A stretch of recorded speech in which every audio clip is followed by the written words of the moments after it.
Hello everybody, welcome to another episode of Let's Fix This. In this episode we're going to show you how to replace the basket speed sensor or shifter assembly on a Whirlpool top load washer. This is also the same shifter in a Maytag, Amana, Roper, a bunch of different versions, but this is the agitator model. To start we need to put it into Diagnostics. You're going to go right, right, right, left, right.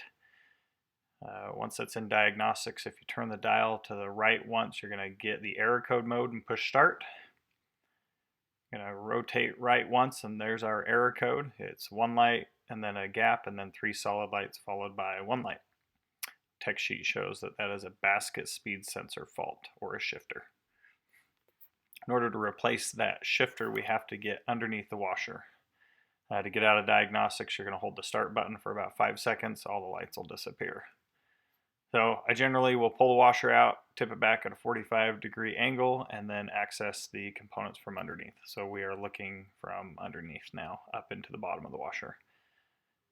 To start, we're going to remove the belt and motor guide cover.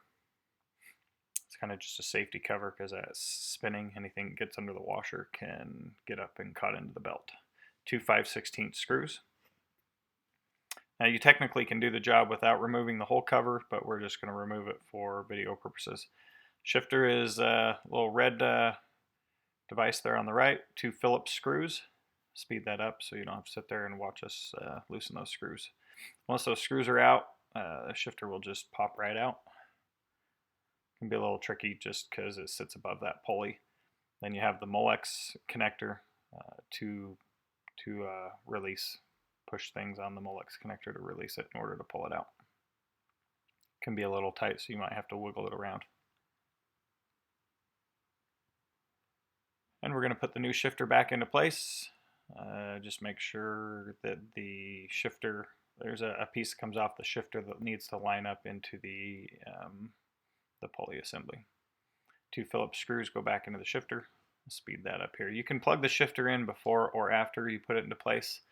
I've actually got a new guy training, and this is his first time doing a shifter assembly, so you can see actually how easy it is to replace the shifter. I say this is his first time ever. I'm not even walking him through any of this. He's just going at it. So really simple fix. Plug goes into the shifter. Make sure it clicks into place and is in there nice and snug.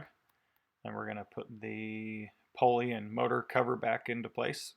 2 5/16 screws.